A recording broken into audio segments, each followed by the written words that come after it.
pledge allegiance to the flag of the United States of America and to the republic for one nation, under God, indivisible, with liberty and justice for all.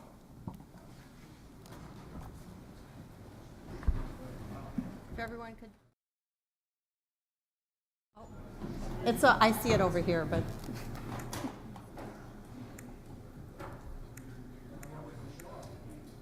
It's coming.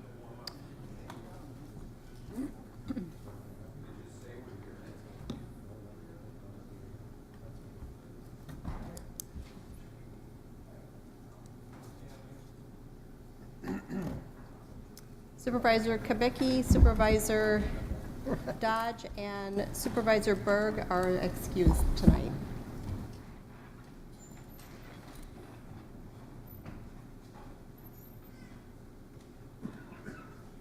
Supervisor Rose, could you sign in, please?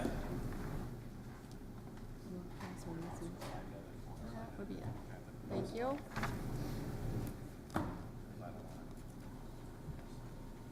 Okay, we'll move on to citizen comments.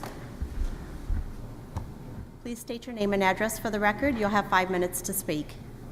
Hi, my name is Lori Rappa, and I'm from the March of Dimes at 5215 North Ironwood Road in Milwaukee, Wisconsin. Got it. Oh, thank you. now I'm live. Do you need me to restate my name and address? Okay. My name is Lori Rappa. I am from the March of Dimes, 5215 North Ironwood Road in Milwaukee, Wisconsin. I am here tonight to speak on behalf of the March of Dimes and on behalf of the babies who are born in Kenosha County every year. At the March of Dimes, we work to give every baby a fighting chance by working for prematurity, preterm birth, birth defects, and infant mortality.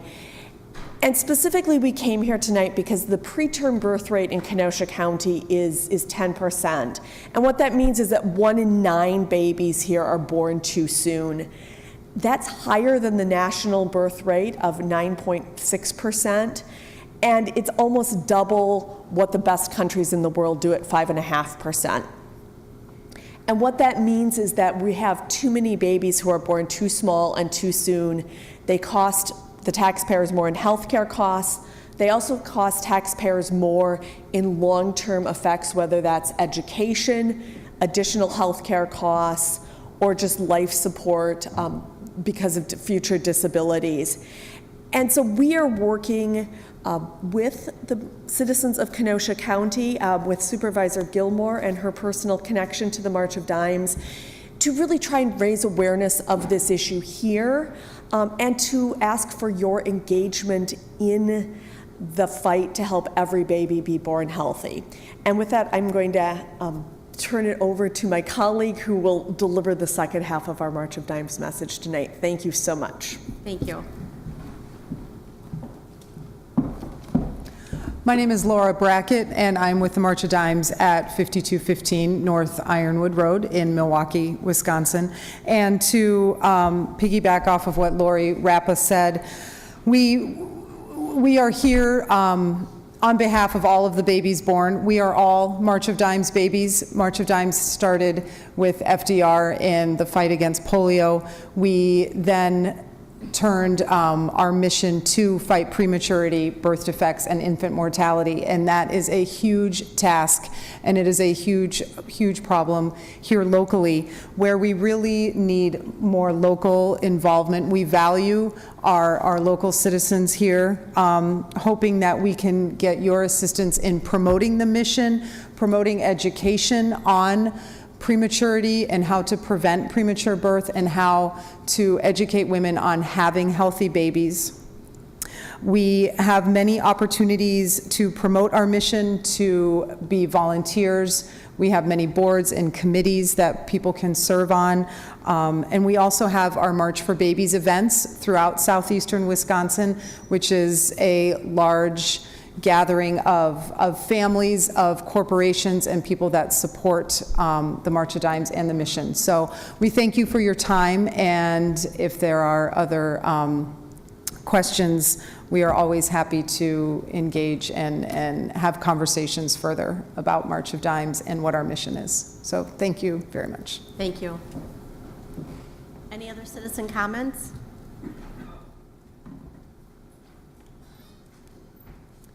Please state your name and address for the record. Claudia Valpentesta, 1404 81st Street, Kenosha. Actually, originally I had prepared my citizen comments to ask Mr. Hallman to withdraw his resolution regarding hate speech and violence. Not because I'm against the idea, but just against the resolution. But because these ladies are here, and I never anticipated they would be, I would rather speak to their very important issue. Suddenly I was sitting here with this moral imperil. Do I address Mr. Hallman or this important issue? And I picked their important issue. I worked for Kenosha County for 20 years as an economic support worker. And one of the programs that we ran before Rest Care was AFDC and then W-2. I'm sure many here are familiar with that. The reason why I feel it's relevant is because I was a W-2 intake worker, and those familiar with W-2 know it's a work program, but another vital part of the program is it provides funds for women sometimes who are in high-risk pregnancies, as well as for several months after as a W-2 placement. One of the things that W-2 does is it screens its clients for several important issues. Obviously, many of them are work-related, like their ability to work and their past work history, but it also screens them for things like domestic abuse and drug and alcohol use. The one thing it doesn't do is it doesn't engage any of our families in any discussions about safe pregnancies, doesn't refer them to any programs to talk about nutrition and health. Workers can, but they don't need to. There's nothing compelling them. There's nothing compelling them to tell parents about safe sleep. As a worker, for years, I never even knew that parents could get a free pack and play so that they had a safe place for their infants to sleep. We're missing a really great opportunity because we already have the staff that can raise these issues with families. We already are engaging usually some of the most highest risk population across our state. So I think it's really important that we advocate for those in the W-2 program that are placed in a category because they are in fact pregnant or a new mom, that we want to make them aware as possible about other programs, that we're making them aware of WIC, that we're making sure as part of case management that they have, that they're working with an OBGYN, because I can tell you personally, I would see women who they were 5-6 months pregnant and weren't even seeing a doctor regularly. They had their pregnancy confirmed and never worked with a physician. That's a real problem. And so I deferred my time to support these ladies in their cause, and I hope all of you will advocate with our local workforce development office that they should really speak to their state representatives about trying to get this important piece of case management involved in the W-2 program. Thank you. Thank you. Any other citizen comments? Citizen comments? Any other citizens to speak? Seeing none, I'm going to close citizen comments and move on. Announcements of the chair. I do want to point out that we have a youth in governance here tonight. Michael Hurdle is here. Very excited to point out that he was just made valedictorian of Indian Trail. So congratulations, and I understand that you're going to be going on to Parkside.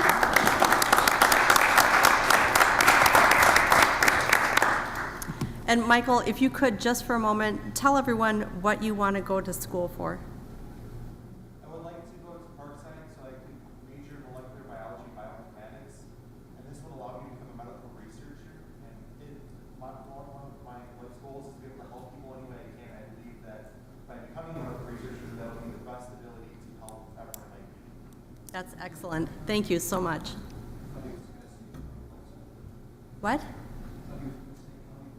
Oh. No. Okay, we'll go ahead and move on.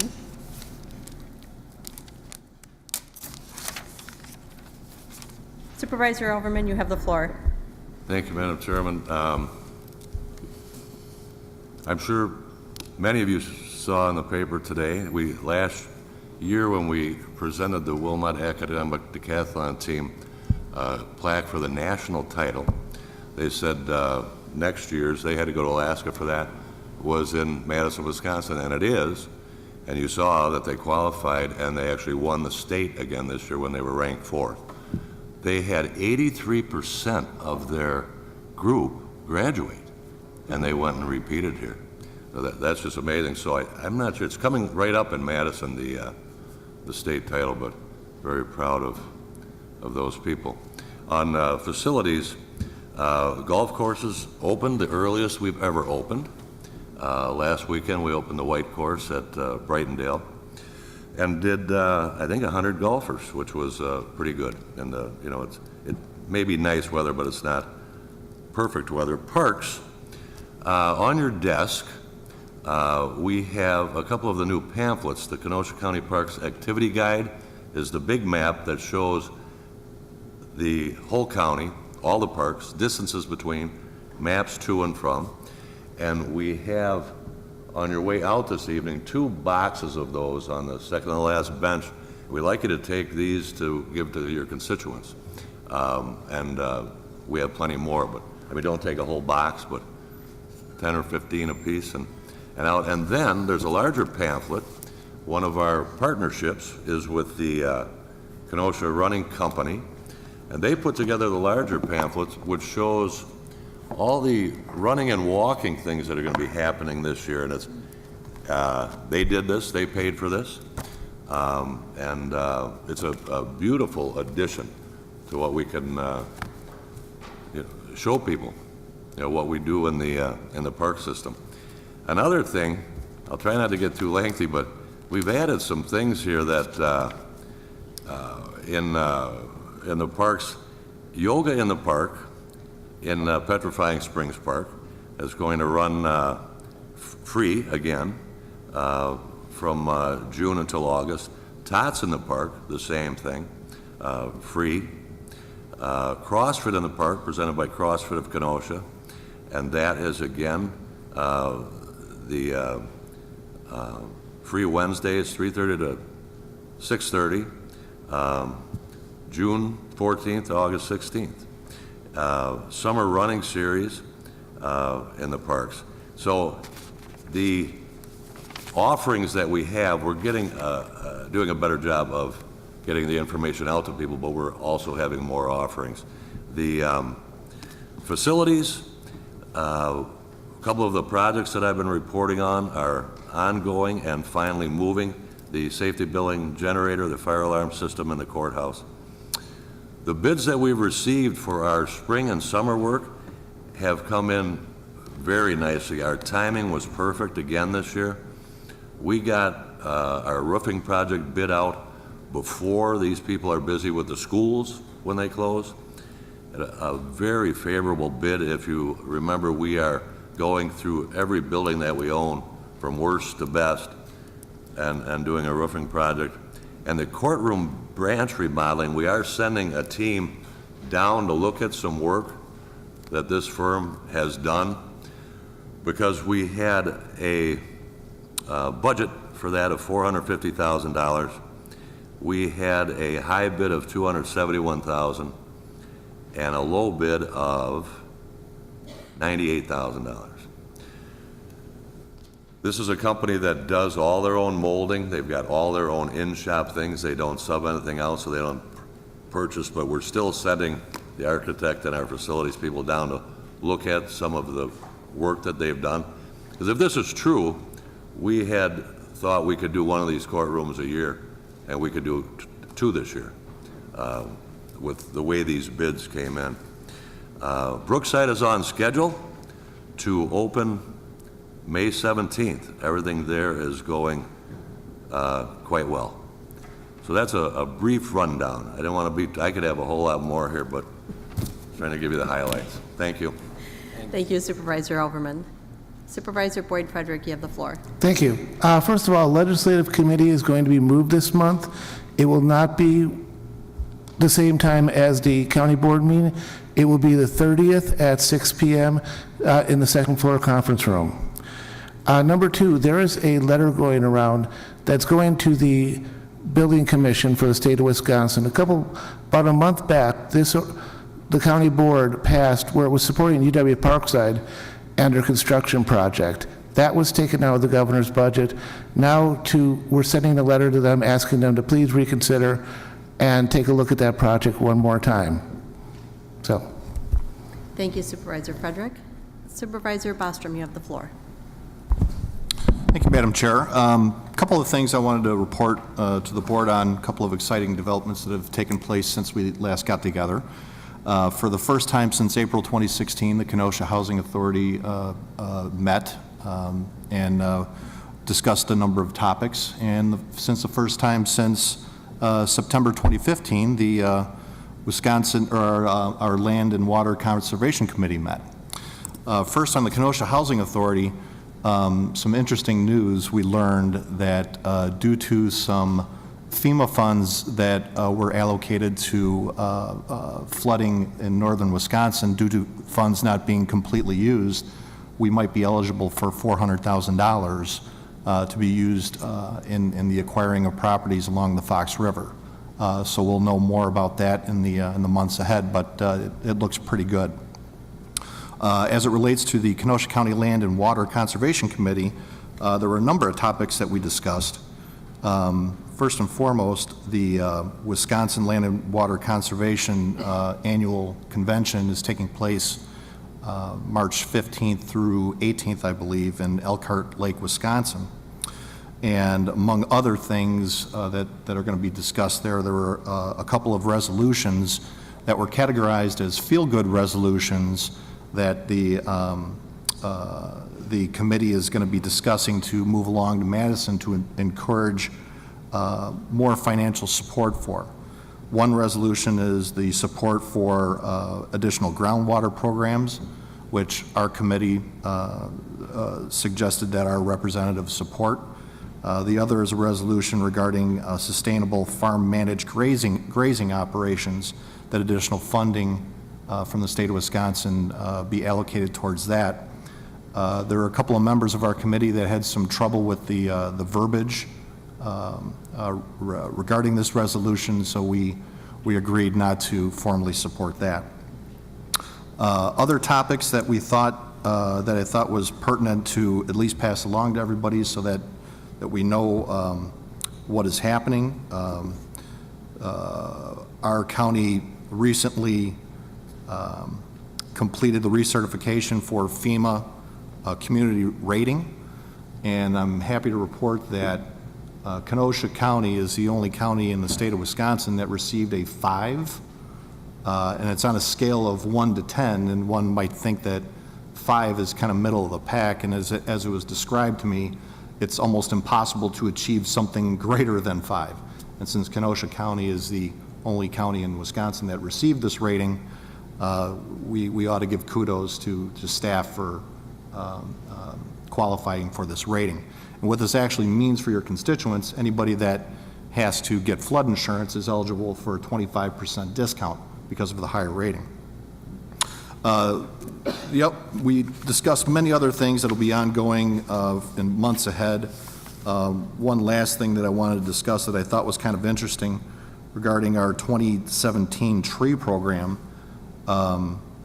which I just learned that we had this program. I didn't know about this until I was on this committee. But I was happy to learn that we'll be doling out a record in excess of 250 trees this year. So if you have anybody that's interested in this program, as I understand it, they'll start taking names and reservations in October, and the orders go out right now at this time. So keep that in mind for next year. Thanks. Thank you, Supervisor Bostrom. Any other reports? Seeing none, we will move on. County executive appointments. Kurt Gardner to serve on the Kenosha County Local Emergency Planning Committee. Refer to Judiciary and Law. Rosalind Guida Brown to serve on the Kenosha County Traffic Safety Commission. Refer to Public Works. Lieutenant Horace Staples to serve on the Kenosha County Land Information Council. Refer to PDEC. Lieutenant Horace Staples to serve on the Kenosha County Local Emergency Planning Committee. Refer to Judiciary and Law. George Gregory to serve on the Kenosha County Library System Board. Refer to Finance and Administration. New business, Resolution 1 reading. 111, from Judiciary and Law Enforcement Committee, resolution for probationary cabaret license, raise change of pace. Submitted by Judiciary and Law Committee, Leah Blau, aye. Boyd Frederick, aye. Greg Retzloff, aye. Mike Skalitsky, aye. Jeff Wambold, aye. Supervisor Blau, you have the floor. Thank you, Madam Chairman. I move Resolution 111. I have a first by Supervisor Blau and a second by Supervisor Boyd Frederick. Supervisor Blau. Thank you, Madam Chair. This resolution is a resolution for a probationary license for raised change of pace. The tavern appeared to be in compliance with the deputy's examination, or inspection rather, and we ask for your support. Thank you, Supervisor Blau. Seeing no lights, all those in favor say aye. Aye. Opposed? Motion passes. Claims, Betty Kent, lost property. Refer to Corporation Council. Sunny T. Chong, personal injury. Refer to Corporation Council. Approval of the February 22nd, 2017 minutes by Supervisor Retzloff. Supervisor Retzloff, you have the floor. I move that we approve the minutes as written. I have a first by Supervisor Retzloff and a second by Supervisor Gable. Supervisor Retzloff, anything else? No? All those in favor say aye. Aye. Opposed? Motion passes. I have a first to adjourn by Supervisor Gable and a second by, what? Oh, Supervisor Boyd Frederick would like to know where the letter is that was going around. Supervisor Skalitsky has it. And I have a second by Supervisor Grady to adjourn. All those in favor say aye. Aye. Opposed? We're adjourned. Thank you.